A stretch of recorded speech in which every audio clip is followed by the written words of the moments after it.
borrachos haciendo el amor en las escaleras, cuando el susto fisgonea tras las puertas, luces que no se ven.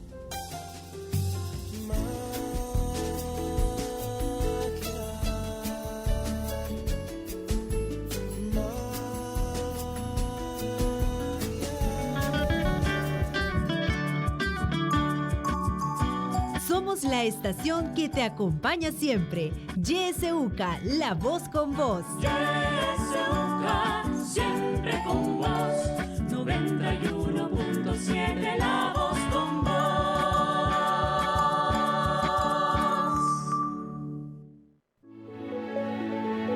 Política, economía, realidad nacional. Matinal presenta La Entrevista, un espacio de análisis y discusión producido por YSUCA.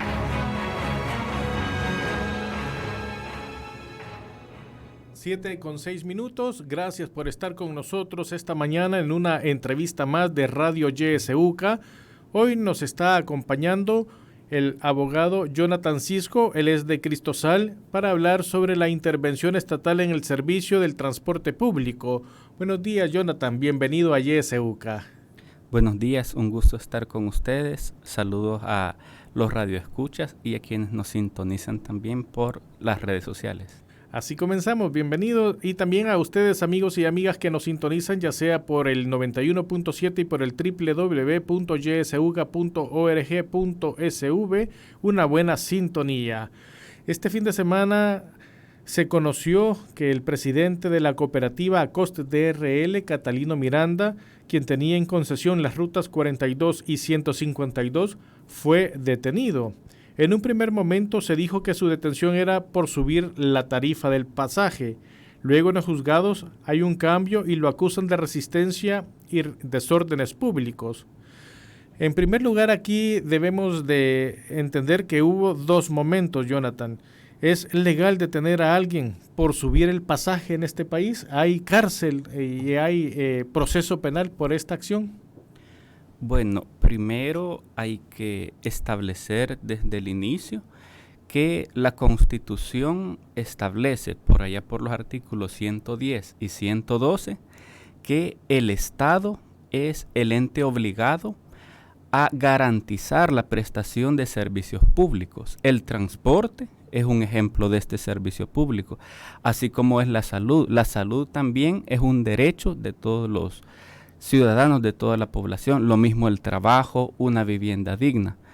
Cada vez que la Constitución dice el Estado está obligado a prestar, a garantizar, eso es por contraparte un derecho para la ciudadanía, para la población.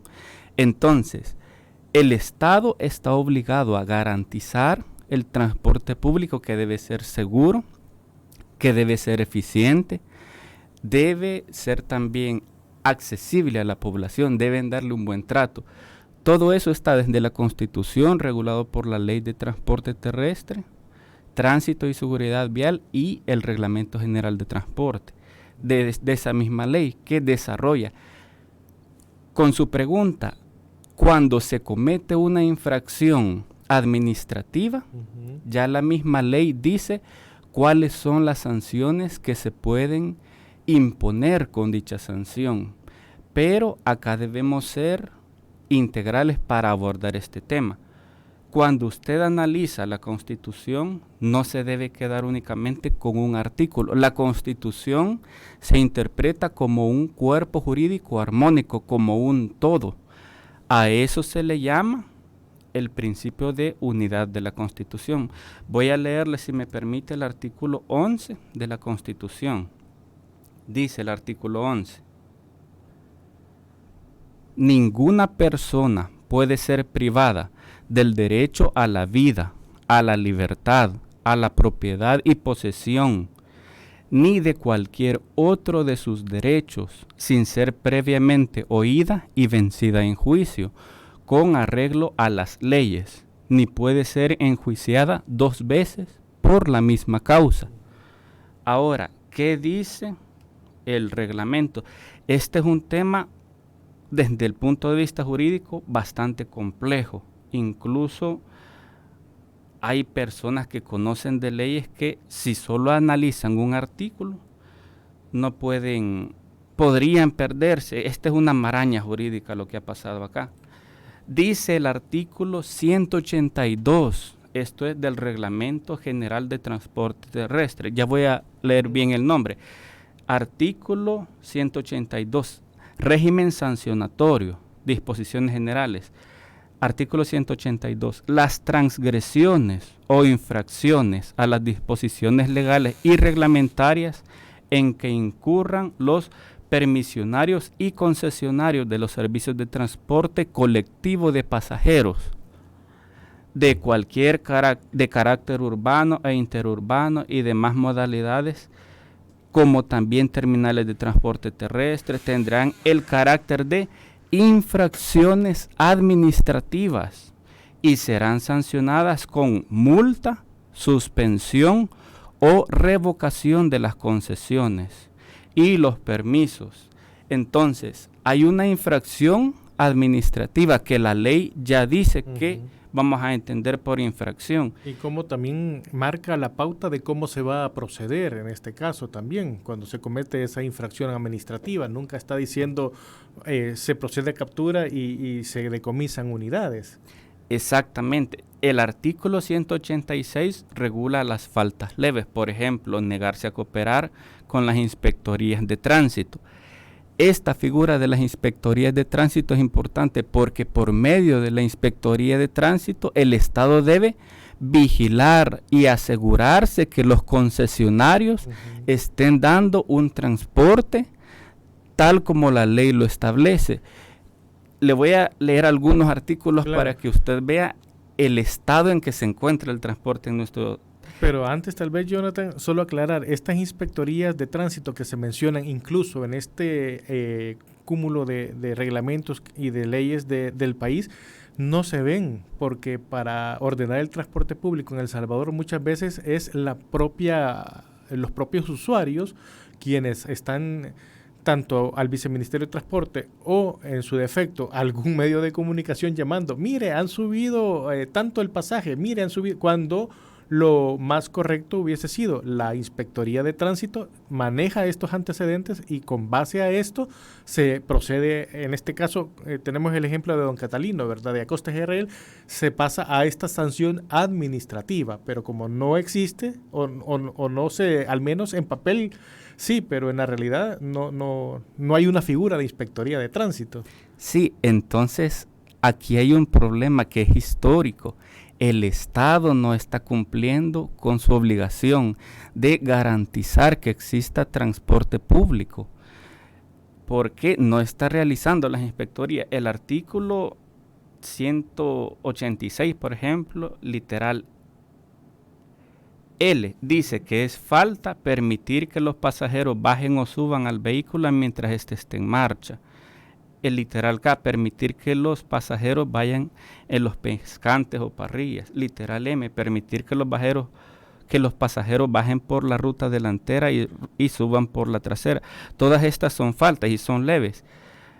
Nosotros hemos analizado este tema y hemos llegado a la conclusión que la falta de una adecuada regulación del sistema de transporte público es un problema histórico en el país. Tanto la concesión como la renovación de los permisos, la regulación de las tarifas, pero también la verificación de las obligaciones. El Estado está incumpliendo esa verificación de que el transporte público sea, vuelvo y repito, accesible a las personas, que sea un transporte efectivo, que se respeten los derechos al usuario, que el concesionario cumpla la ley. Esto es un tema histórico. Ahora, utilizar a militares sin debido proceso, pasándose el artículo 11 de la Constitución, omitiendo toda consideración constitucional, esos son evidentes violaciones, son acciones arbitrarias, porque no están actuando tal como lo dice la ley. Regresemos al reglamento general. Dice: el artículo 188, procedimiento sancionatorio de las concesiones. El Viceministerio de Transporte, a través de la Dirección General, revocará por deficiencias graves y debidamente comprobadas en el servicio o por incumplimiento. La revocatoria será declarada administrativamente de conformidad con el siguiente procedimiento. 1. La Dirección General hará saber al concesionario la causa de la falta en que haya incurrido y le conferirá audiencia para que, en un plazo no mayor de 5 días hábiles, presente las pruebas de descargo correspondientes. Luego le da lo que nosotros conocemos como el derecho de defensa. Una vez presentadas dichas pruebas o transcurrido el término fijado, la Dirección General conocerá el expediente, evaluará las pruebas que se hubieran ofrecido, ordenará pruebas para mejor proveer si fuera necesario y dictaminará en un plazo no mayor a 8 días después de haberse recibido. Luego dice, con fundamento en la documentación respectiva, el viceministro dictará su resolución previa audiencia de la parte interesada dentro de los 5 días hábiles siguientes de haberlos recibido Entonces, hay un debido proceso regulado por la Constitución, por la Ley de Transporte Terrestre, Tránsito y Seguridad Vial y por el reglamento, que en este caso no se ha cumplido. Eso es lo grave. Exacto. ¿Y qué es lo que sucede? La Constitución establece límites, establece cauces dentro de los cuales debe actuar el poder público. Si el poder público se sale de esos límites, hay violaciones de derechos. Veamos acá qué ha sucedido. Más de 200 familias de trabajadores del sector de transporte, de la noche a la mañana quedan sin trabajo. Estaba leyendo yo una noticia de YSUCA en donde explicaban eso, cerca de 200 familias. Exacto. Sí, porque a ellos se les paga diario, se les paga $20 diarios. Entonces, lógicamente, al romper la cadena que venía de trabajo del día viernes al sábado, ¿verdad? Y amanecer el domingo militarizado, esto ya creó un impasse porque se convocó a nuevos conductores de la Fuerza Armada, y los conductores que por años habían estado trabajando han quedado relagados. Esto ya también es una violación de derecho al trabajo. Así es. Además, hay otro tema. El Estado, vuelvo y repito, el Estado es quien debe garantizar la continuidad del servicio, pero en este caso, por una acción arbitraria del Estado, la población usuaria del servicio ha visto problemas en el servicio. Hemos visto largas filas de personas que a las 4 de la mañana estaban esperando abordar el bus. ¿Qué va a pasar con las indemnizaciones que le van a dar a estos trabajadores del sector transporte? Yo lo he vivido en carne propia. Cuando uno trabaja en la empresa privada y llega tarde, mire, eso es causal para que algunas personas le impongan sanciones. En otros lados incluso hasta podrían llegar a despedir a las personas. Esto afecta al final de cuentas al usuario del servicio. Y es el Estado el que está obligado a garantizarlo, pero por una acción arbitraria, fuera del marco legal, se están vulnerando muchos derechos. Por eso, desde la perspectiva de los derechos humanos, nosotros analizamos que el Estado es uno de los máximos violadores de derechos y suceden las violaciones de derechos cuando se deja de cumplir la ley. Hace poco veía un mensaje del presidente que decía y hacía el llamado a un respeto irrestricto de la ley. Qué bueno que el presidente da ese consejo, pero también el presidente debe cumplir esto, un respeto irrestricto a los derechos humanos, especialmente en estos casos. Aquí estamos hablando de derecho administrativo sancionador. Cuando cualquier entidad pública del Ejecutivo va a imponer una multa, una sanción, eso es un castigo. Por lo tanto, aplican todos los principios, todas las garantías constitucionales del derecho penal, la presunción de inocencia. Toda persona es inocente hasta que se demuestre lo contrario. Eso también aplica para las sanciones de carácter administrativo. Las multas, en este caso la suspensión o revocación de la concesión. ¿Y cuál es lo más importante? Que las personas no sean perjudicadas por el cese de un servicio público. Acá está en balance en juego la contratación. La concesión es un contrato en donde el Estado llega a un acuerdo con una empresa privada, con una entidad privada, para que se preste un servicio público. Le otorga la licencia, le permite que desarrolle ese servicio público y el Estado establece una tarifa. En esa tarifa ya tiene la ganancia asegurada el concesionario. Entonces el Estado debe revisar que cumpla con todas las obligaciones del contrato y con todas las obligaciones de la ley para que al final los pobladores, toda la población, los trabajadores, los ciudadanos sean beneficiados de este servicio público, pero es el Estado el obligado. Él es como el ente rector. En este caso también hemos visto, como ya se ha venido, que este problema del transporte colectivo no es nuevo, pues siempre en todos los gobiernos ha habido problemáticas porque las unidades no se mejoran, porque de un día para otro en algunas ocasiones ha aumentado el precio del pasaje y no se ha logrado establecer un orden. Hoy vienen de tajo queriendo, entre comillas, ¿verdad?, ampararse bajo la Constitución y bajo las leyes, ordenar al menos en la ruta 42 y 152, pero sin seguir un debido proceso, tal y como usted ya nos había explicado.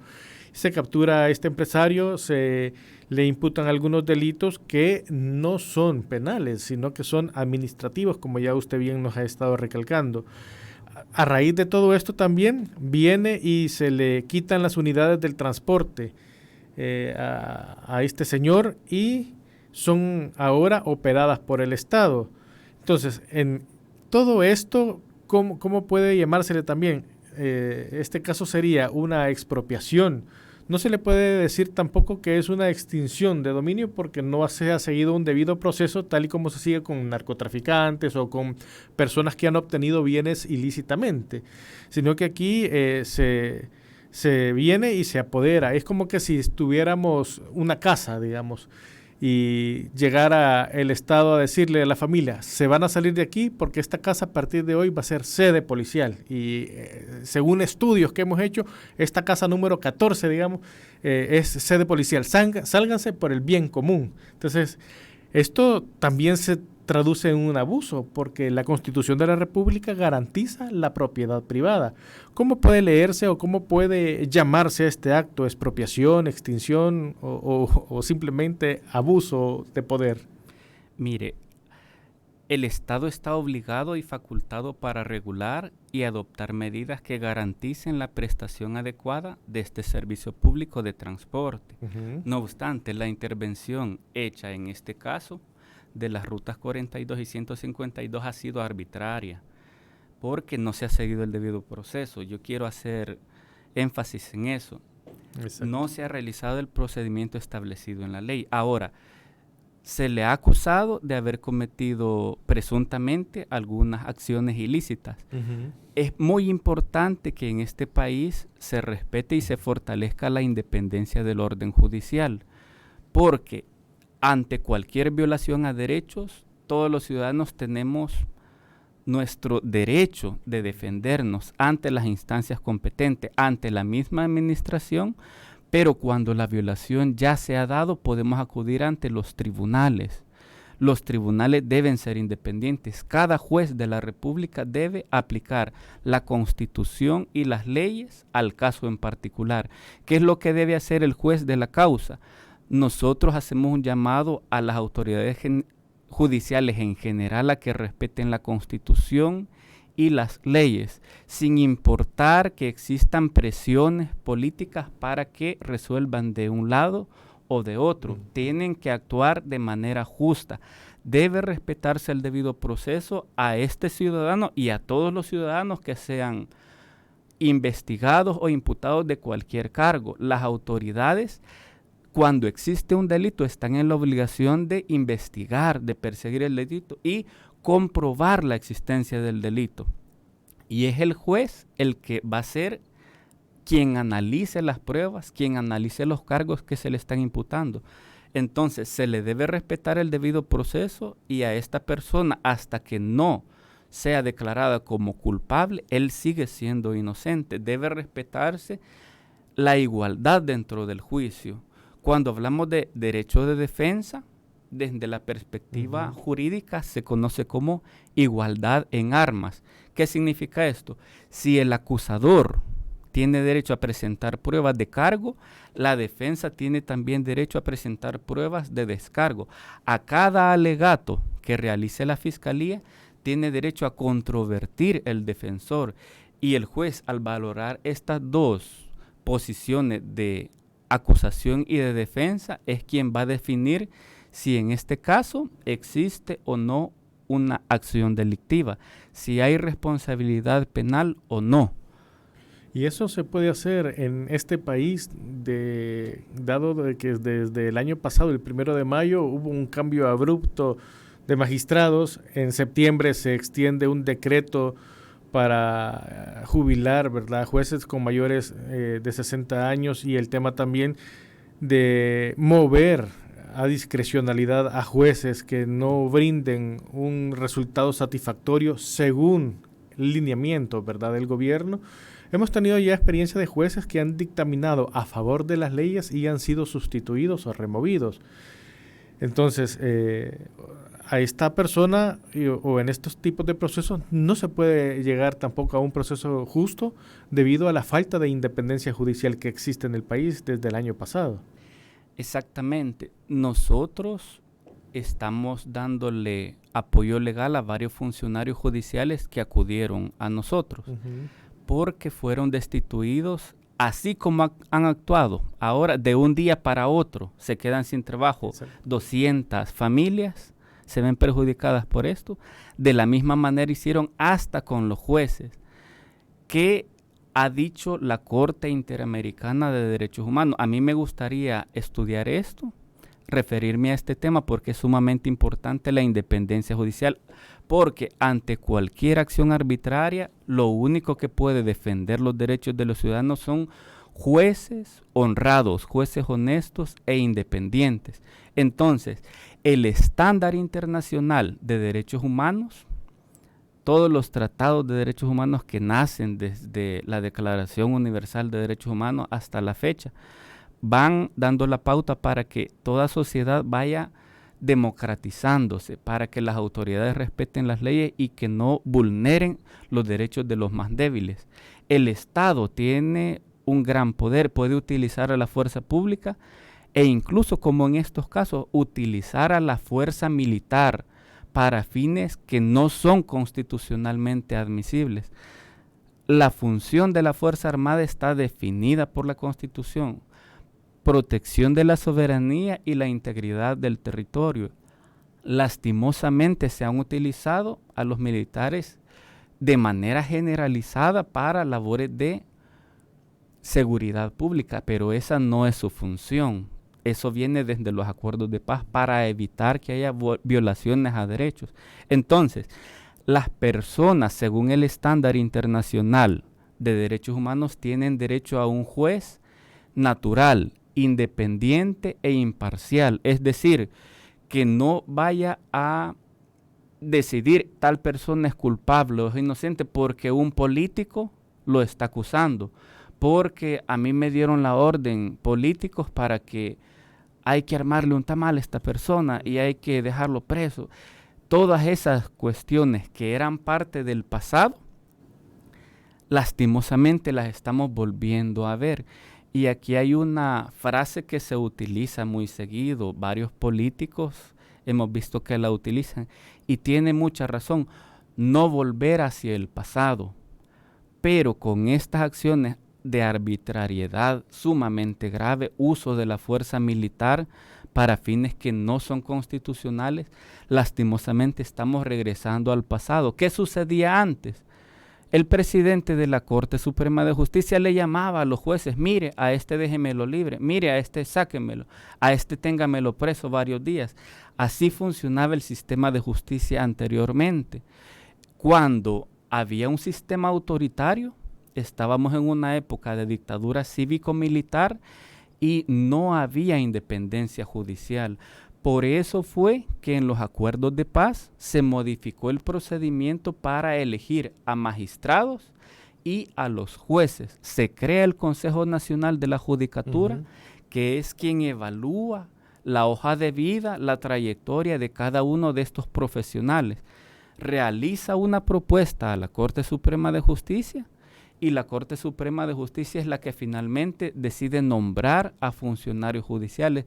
¿Qué es lo que sucedió cuando primero se volaron a todos los magistrados de la Sala de lo Constitucional? Los destituyeron de forma arbitraria. Fue el primer acto de la Asamblea Legislativa. Eso el año pasado, el 1 de mayo. 1 de mayo.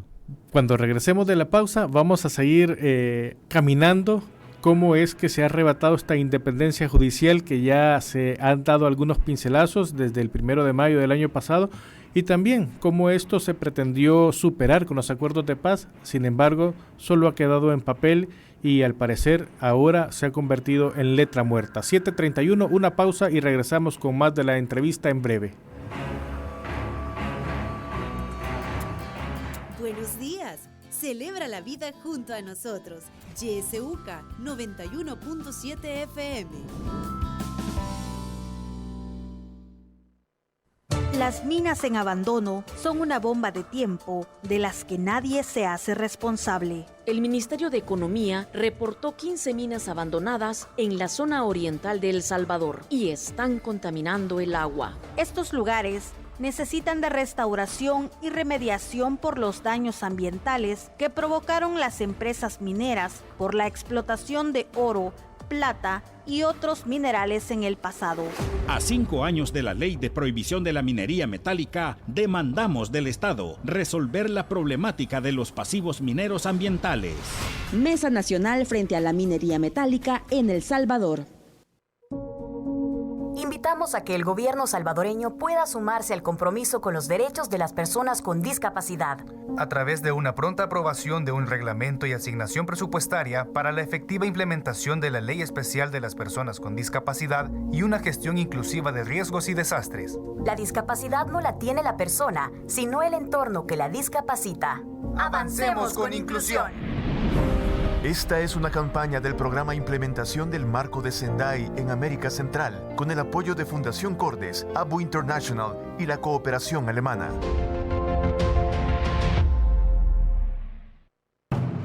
Ante el incremento de casos de COVID-19 en el país y de la presencia de distintas variantes del coronavirus con distintos grados de peligrosidad y de contagio, es importante que recordemos las medidas de prevención. Use siempre mascarilla. Mantenga el distanciamiento físico de al menos 1,5 metros. Lávese constantemente las manos con agua y jabón o utilice alcohol en gel o en spray para desinfectar las manos. Si usted se cuida, contribuye al bien común. Este es un mensaje de Radio YSUCA.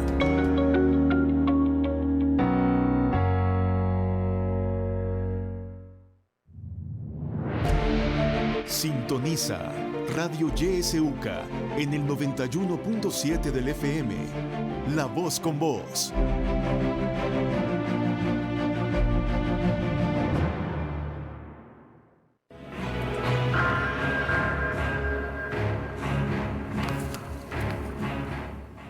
Gracias por su sintonía. 7:34.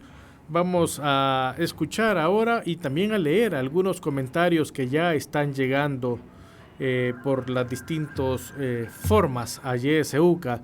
Tenemos, por ejemplo, en la página de Facebook, donde también está transmitiéndose esta entrevista, dice: buenos días, el transporte es un desorden y el presidente hizo más desorden con tomar por la fuerza, nos dice Ana Juárez. También tenemos a Salvador por ahí y dice: buenos días, el problema del sistema judicial es que las causas se quedan trabadas en las instancias sin poder apelar adecuadamente las causas.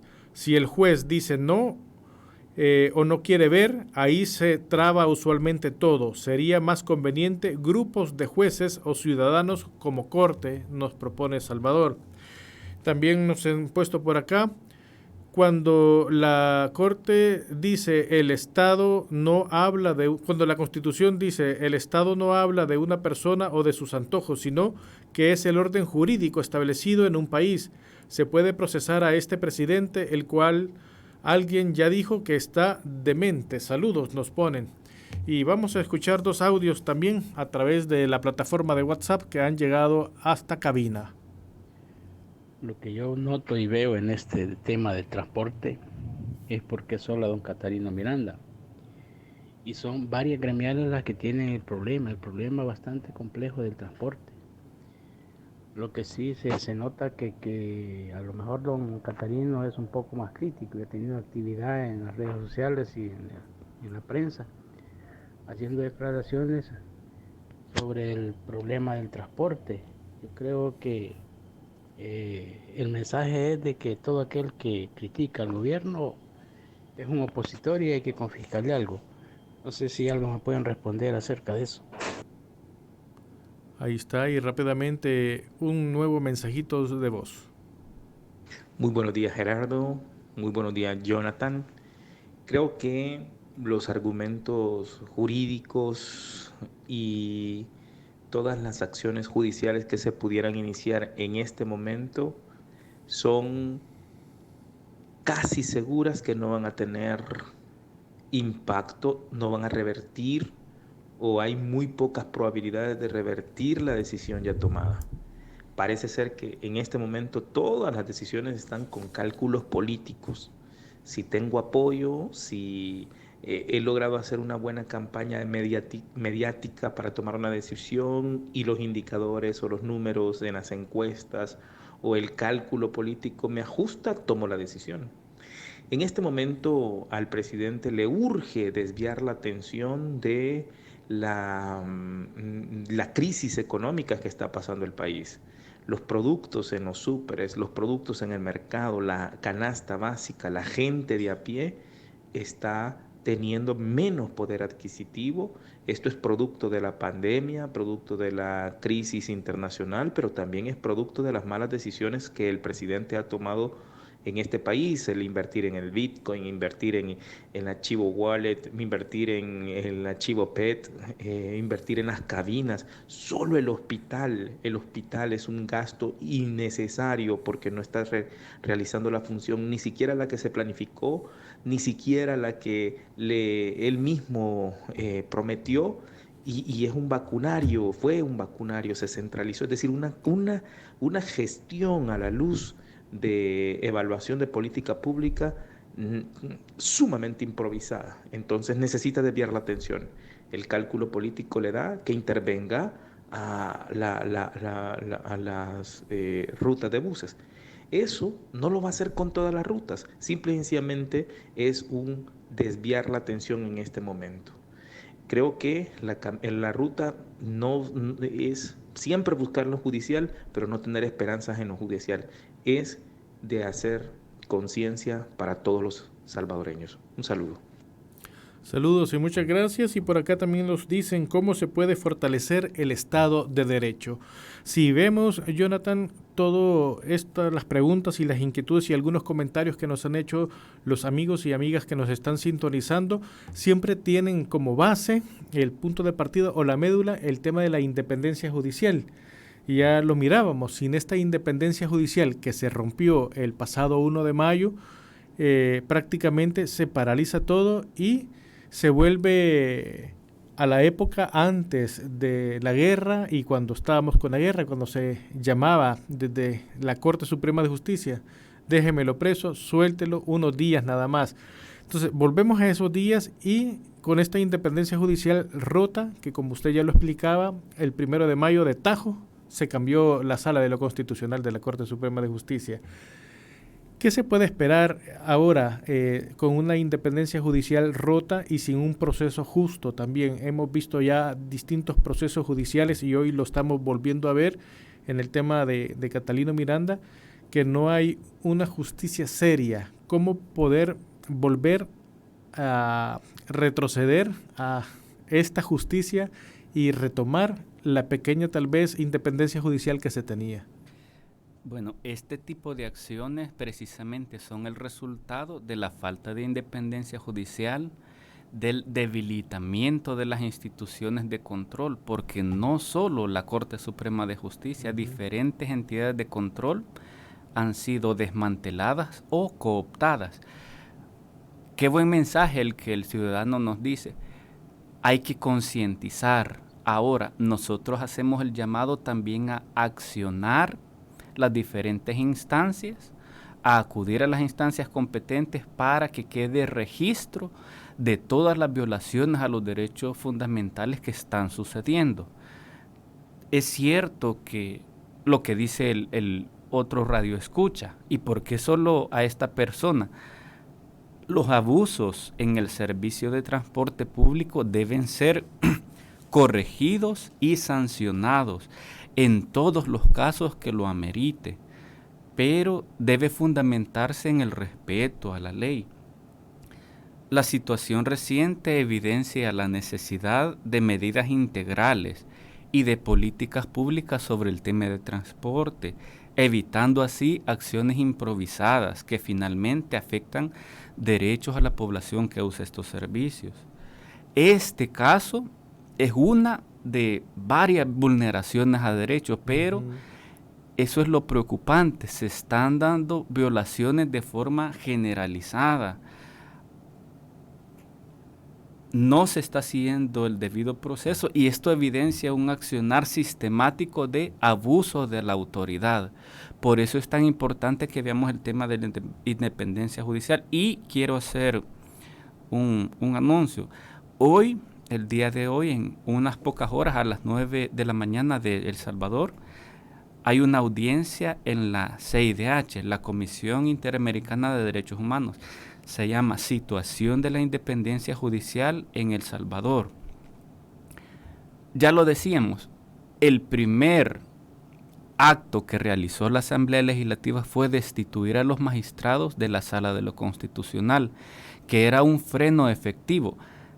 En la Asamblea Legislativa nosotros sabemos que hay prácticas que históricamente son incorrectas y que se han realizado, pero cuando tuvimos una Sala de lo Constitucional independiente, hasta algunas prácticas de la Asamblea cambiaron. Si usted se recuerda, la transparencia llegó a la Asamblea Legislativa, publicaban los listados de los asesores. Eso no fue porque la Asamblea Legislativa de buena gana lo hizo. Estaba un instituto de acceso a la información, estaba una Sala de lo Constitucional que efectivamente controlaban las acciones ilegales, las acciones que no eran transparentes. ¿Qué hemos visto? Primero destituyen a la Sala de lo Constitucional, destituyen al fiscal y eligen a esos funcionarios saltándose nuevamente el debido proceso establecido en la Constitución. En 31 de agosto de 2021, un nuevo golpe a la independencia judicial, cuando aprueban el decreto legislativo número 144 y destituyen a los jueces que mayor experiencia y mayor conocimiento tenían, aquellos jueces mayores de 60 años. Y aquí nuevamente debemos ser muy objetivos con nuestra crítica. Si hay funcionarios judiciales que no cumplen su papel, que se les abra el proceso administrativo, se les compruebe que no están cumpliendo su función y que se les destituya, pero respetando el debido proceso. ¿Qué es lo que tuvimos? Aquí a todos los jueces del país se les ha metido en un régimen de disponibilidad. ¿Qué significa eso? Te puedo cambiar al juzgado que yo quiera y te puedo quitar cuando yo quiera. Entonces, el poder político está cooptando al poder judicial que debe ser independiente. Cuando uno vamos a utilizar esta metáfora, si yo me enfermo, voy donde un médico, un profesional con cualidades, con conocimientos técnicos, que va a hacerme pruebas de un laboratorio y me va a decir, mire, fíjese que la creatinina no está a su nivel, mire, fíjese que las plaquetas no están a su nivel, ya lo comprobamos con una herramienta de carácter técnico. Yo no voy a ir donde un político a que me examine, a que me diga si mi salud está bien o no, porque el político no tiene conocimientos especializados. Algo similar sucede con los jueces. Los jueces tienen el mayor requerimiento en toda la Constitución para ser nombrados en un cargo. Para magistrados se les pide por lo menos 10 años de experiencia desde que fueron autorizados. Si no, se les pide carrera judicial. Existen unos parámetros para establecer eso. Pero acá se ha nombrado a juez a personas que son afines a algunos magistrados. Yo quisiera hacer referencia a una noticia de disculpen la promoción, pero un medio de comunicación que se llama Factum hizo una investigación sobre el nombramiento de jueces y ellos lograron investigar y detectar que nombraron a sus parientes. Voy a leer el título de esta noticia. Magistrados, esto es el título de la noticia, lo leo tal como está. Noticia del 15 de noviembre de 2021. Magistrados buquelistas nombraron a sus parientes en juzgados de menores y familia. Y ahí menciona algunos jueces, menciona algunos magistrados y con nombre y apellido dice que nombró a su cuñada, se convirtió en jueza titular del juzgado de familia de San Marcos. ¿Por qué hacemos referencia a esto? Y con las disculpas del profesional que está mencionado, por eso no menciono su nombre, hay un proceso en la Constitución que cambió, como lo decíamos, en los acuerdos de paz, para garantizar que el poder político no metiera manos en la justicia, para garantizar que no se nombraran a parientes, a personas que no tienen los requisitos de honorabilidad y competencia notorias, porque tan grave es esto que ante una violación de derechos, digamos, es una frase popular y lo voy a decir así, miren, ya le armaron el tamal, dice el pueblo. Eso significa que le han hecho una investigación para perjudicarlo que no tiene sustento, que no tiene fundamento, unas imputaciones falsas para evitar que todo este tipo de acciones se dé. Existe la independencia judicial. Vamos a mencionar algunos ejemplos de lo que ha sucedido para concientizar a la población de qué tan grave es la situación de independencia judicial.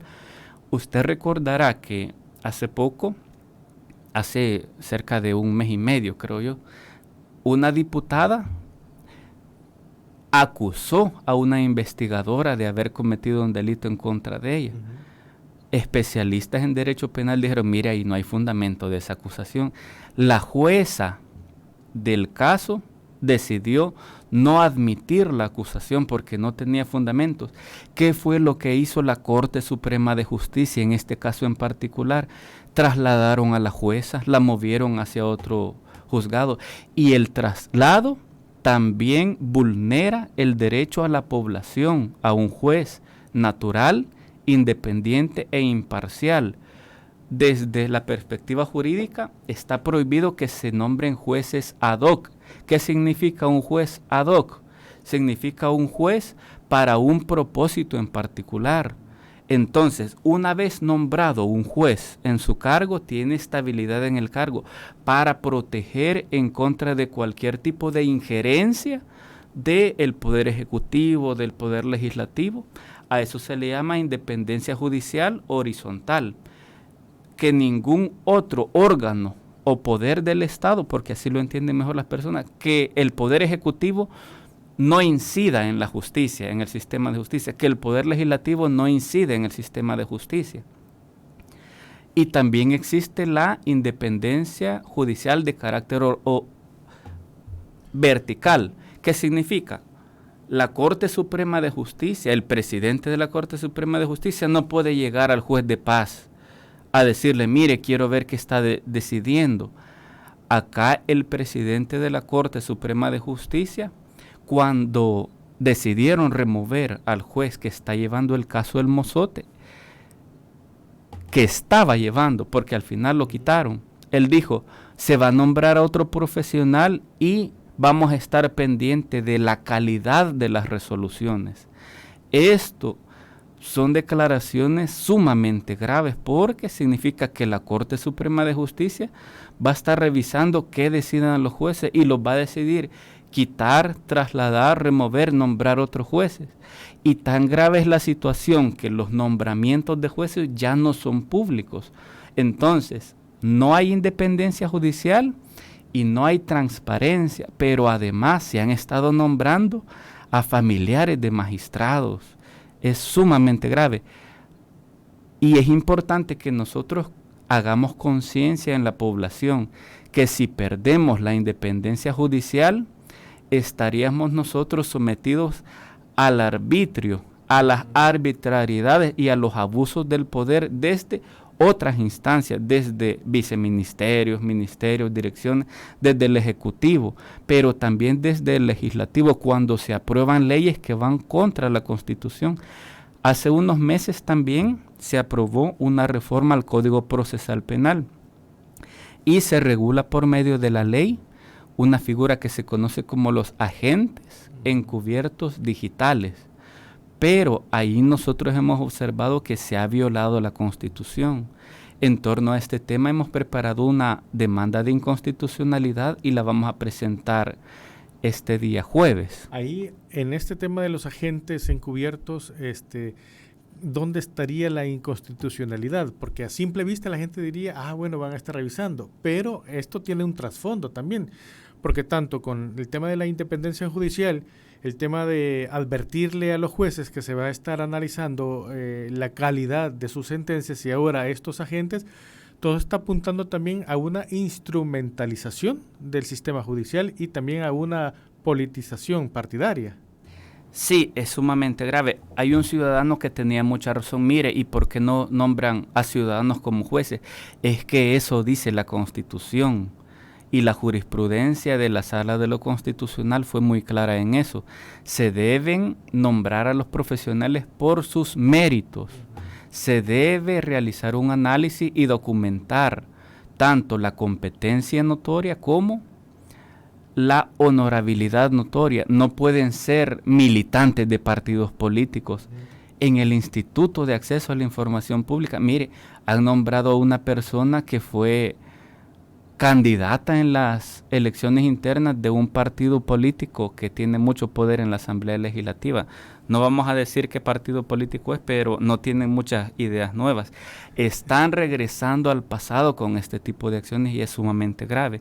Ahora bien, en el tema de la reforma al Código Procesal Penal se le está dando mucho poder a la Fiscalía, porque la Constitución en el artículo 24, incisos 2 y 4, establece una serie de condiciones y dice, no se puede autorizar intervenciones a las telecomunicaciones de manera generalizada. La autorización para investigar delitos se puede dar por medio de un juez, pero siempre que haya una investigación abierta, que exista indicios de que hay un delito.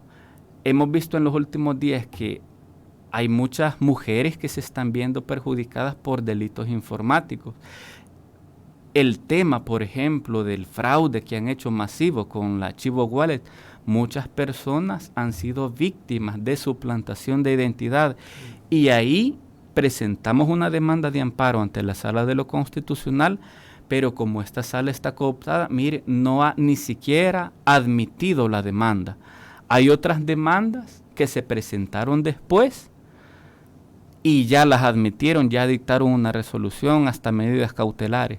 En el caso que nosotros promovimos, como Cristosal hemos atendido a más de 1,000 denuncias de personas que han llegado a nosotros y nos han dicho, mire, suplantaron mi identidad, utilizaron mi DUI y mi identidad para abrir una cuenta falsa y quién sabe si estarán cometiendo conductas delictivas. Ahí la institucionalidad debe investigar y no lo ha hecho ni Fiscalía ni la Sala de lo Constitucional. Ahora, volviendo al tema de los agentes encubiertos, es sumamente grave porque la autorización que según la Constitución la debe dar un juez en un caso específico, la da el fiscal general de la República. Y en un sistema de derecho existen, cuando hablamos de Estado de Derecho, hay un juez que es imparcial, está el fiscal que se encarga de investigar las conductas delictivas y es el que acusa, es una parte, y está el ciudadano que se defiende ante las acusaciones. Entonces, debe haber igualdad en ambas partes, pero acá se le está dando el poder al acusador. Él va a ser el que va a autorizar las funciones del agente encubierto, y esto es lo que es grave. En el artículo 259, el primer artículo de la reforma, se define qué se entiende por evidencia digital. Y dice el artículo 259A, para los efectos penales se considerarán evidencia digital lo siguiente: los documentos digitales, mensajes electrónicos, imágenes, videos, datos y escuche, y cualquier tipo de información que sea almacenada, recibida o transmitida a través de las tecnologías de la información y la comunicación o por medio de cualquier dispositivo electrónico. Esto significa que el agente encubierto va a recabar evidencia digital, y dentro de la evidencia digital están mensajes de correo electrónico. Eso es una intervención de las telecomunicaciones que no se puede autorizar por medio de fiscal. Solamente un juez puede autorizar eso por la Constitución. Ese es el problema, se le está dando demasiado poder a la fiscalía. Y hay otros temas, no se establecen límites a las actuaciones que van a realizar los agentes encubiertos. No se establece un régimen sancionatorio cuando actúen de manera ilegal. ¿Qué dice la Constitución en el artículo 24, inciso segundo? Y en el inciso cuarto también. Dice que se va a regular por medio de una ley especial. Esa ley especial ya existe. Pero aquí han cometido otro vicio de inconstitucionalidad. Dice la Constitución de manera expresa, se va a regular por medio de una ley especial, y han hecho reformas en el Código Procesal Penal, que es una ley de carácter general, es decir, que van a emplearla en una serie de delitos de manera generalizada. Eso no se puede hacer. También el estándar constitucional de derechos humanos dice, debe darse una resolución del juez que debe ser proporcional. Solo las conductas criminales más graves deben ser investigadas por medio de intervención a las telecomunicaciones, cuando no sea posible realizar la investigación por otros medios. Eso acá está quedando en el olvido porque van a hacerlo de manera generalizada, no hay control. Va a ser lo primordial. Exactamente. En la Fiscalía General de la República, lamentablemente, se ha utilizado algunas figuras como la única medida para investigar delitos. Por ejemplo, el testigo criteriado, el testigo sin rostro, han sido el caballito de batalla. ¿Qué es lo que debe hacer el Estado? Tecnificar a la Policía Nacional para que realice investigaciones, para que implemente mecanismos y técnicas de investigación científica del delito. Pero acá no están fortaleciendo a la Policía Nacional Civil, la División Técnica. Bueno, de hecho, el famoso laboratorio científico que se prometió para la Policía Nacional Civil y crear estas áreas de investigación solo quedó en promesas y no se hizo. Y si no se ha fortalecido ahora más, de manera indebida a la Fiscalía. Y también hay algo que es grave. Se ha aumentado el gasto militar. En vez de fortalecer a la Policía Nacional, entonces estamos regresando al pasado. Se están militarizando diferentes áreas de la sociedad civil. Los militares tienen su función y está en la Constitución, pero acá esto es algo grave porque evidencia una postura autoritaria de las autoridades. ¿Qué es lo que sucedía anteriormente? ¿Por qué el caudillismo, por qué el autoritarismo tuvo tanto peso en la sociedad? Porque hay una idea que está detrás de esto. Los civiles no pueden, tienen que ser militares. Los militares sí son lo mejor, pero no es cierto esto. De hecho, es al contrario. Los militares tienen una formación para labores específicas, pero no tienen que administrar justicia, no tienen que desarrollar labores de seguridad pública, no tienen la capacidad y la especialización técnica para desarrollar servicios públicos. Hay un artículo de la Constitución al que me voy a referir porque es importante y está relacionado. Okay. Se permite la militarización de los servicios públicos únicamente en casos de calamidad social y emergencia social. Eso lo dice el artículo 221, inciso segundo. Dice, la militarización de los servicios públicos civiles procederá únicamente en casos de emergencia nacional. Actualmente no estamos en casos de emergencia nacional.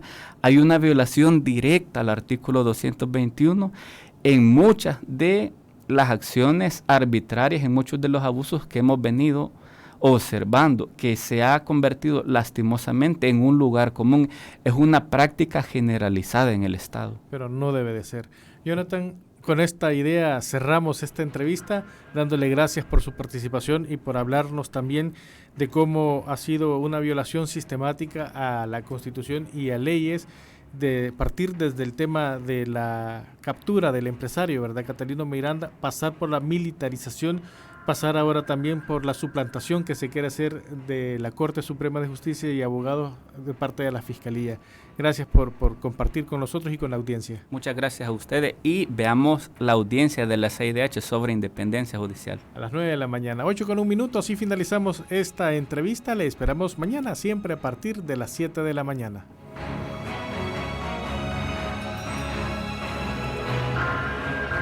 Esta fue la entrevista en La Matinal. Te invitamos a que no te pierdas nuestra próxima emisión.